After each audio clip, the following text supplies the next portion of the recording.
આપણા સમાજની દીકરી અને આપણા સાંસદ બનાસના બેન શ્રી બનાસની બેન એવા જ્ઞાનીબેનને વિનંતી કરું કે સામાજિક ઉદ્બોધન કરે.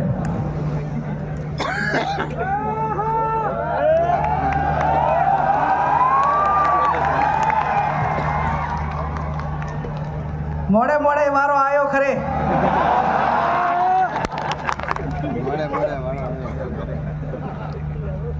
બોલો સદારામ બાપુની જય, ભાતીજી મહારાજની જય, વેલનાથ બાપુની જય, માધાતર બાપુની જય.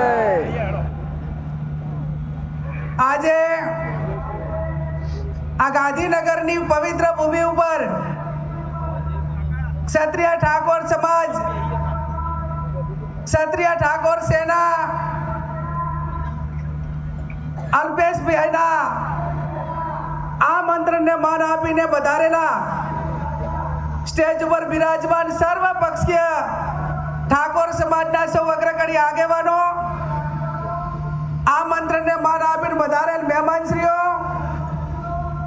ગુજરાતના ખૂણે ખૂણેથી ક્ષત્રિય ઠાકોર સેના અને ઠાકોર સમાજના સૌ વડીલો, યુવાન ભાઈઓ અને બહેનો, મારી અગાઉ અનેક આપણા સમાજના તમામ મહાનુભાવો સમાજને આવનાર સમયમાં શિક્ષણ તરફ આગળ વધવા માટે જે વાત કરી છે એ વાતમાં હું મારો સૂર પુરાવું છું. આજે આપણે બધા રાતના 3 વાગે કેમ ભેગા થયા?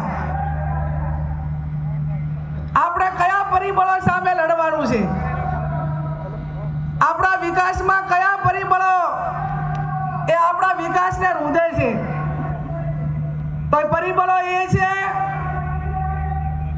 ચાહે વ્યસન હોય, નિરક્ષરતા હોય, અંધશ્રદ્ધા હોય, કુપોષણ હોય,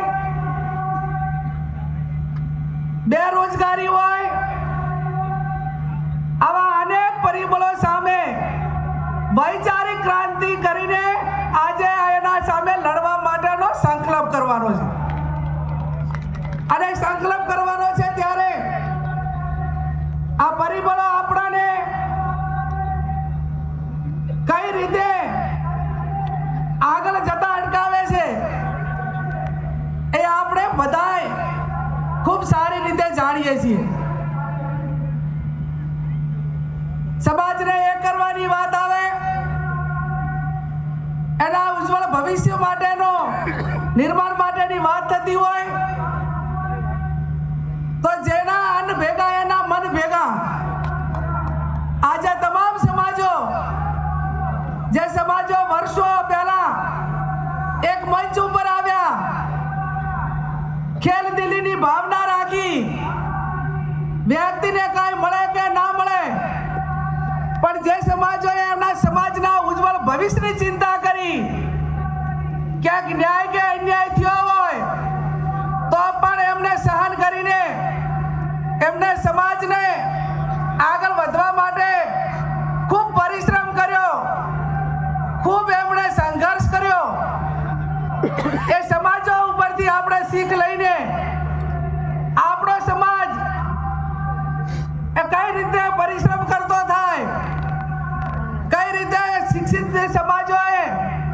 વર્ષો પહેલા પ્રગતિ કરી એમની પાસેથી પ્રેરણા લઈને કઈ રીતે આગળ વધે એનું એનાલિસિસ અને એનો સંકલ્પ કરવા માટે આપણે આ બધા ભેગા થયા છીએ.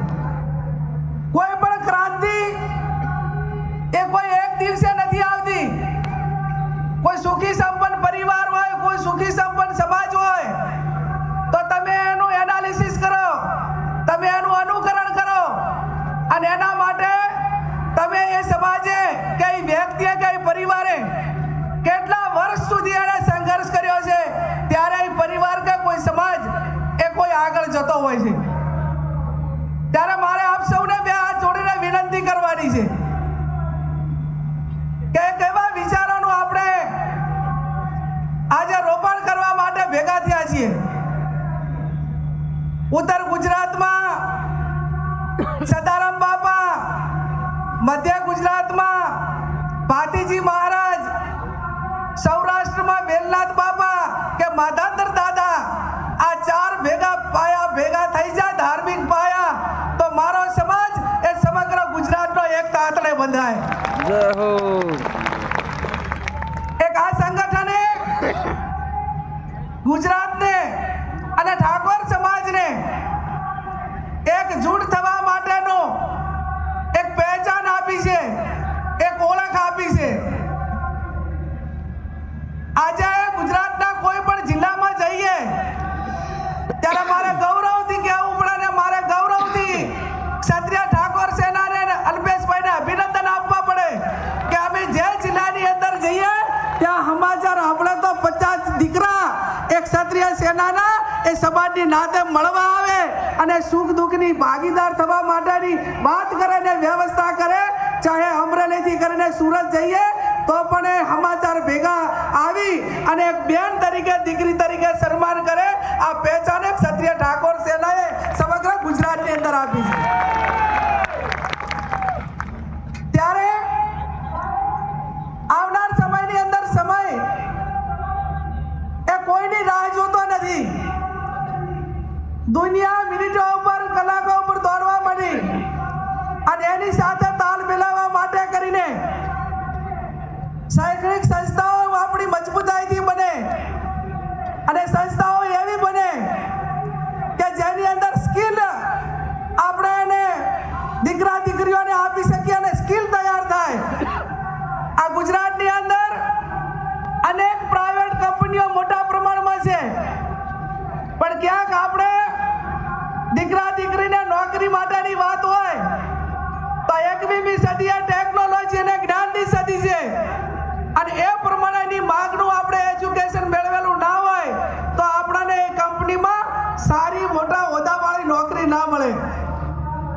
અને આપણું મગજ એ હવે સિક્યુરિટીમાંથી અને નાના હજુ આજે પણ કોઈ નોકરી માટે આવે તો માગણી કરે કે મારા દીકરાને પટાવાળામાં ક્યાંક રાખજો, મારા દીકરાને સિક્યુરિટીમાં કોઈકને રાખજો. હવે આ પટ્ટાવાળાને સિક્યુરિટીમાંથી બહાર નીકળીને ઠાકોર સમાજનો દીકરો આઈએસ ને આઈપીએસ બને, કોઈ કંપનીની અંદર એન્જિનિયર બને, મિકેનિકલ બને. આ સપના જોવા માટે આજે આ સમાજ એ આ ભેગો થયો છે. અને સપના એ વાતો થકી નહીં પણ વ્યવસ્થા થકી થાય. અને વ્યવસ્થાઓ એવી કરવી જોઈએ કે ભલે નાનું કામ થાય, મજબૂતાઈ વાળું થાય, પરિણામ લક્ષી થાય.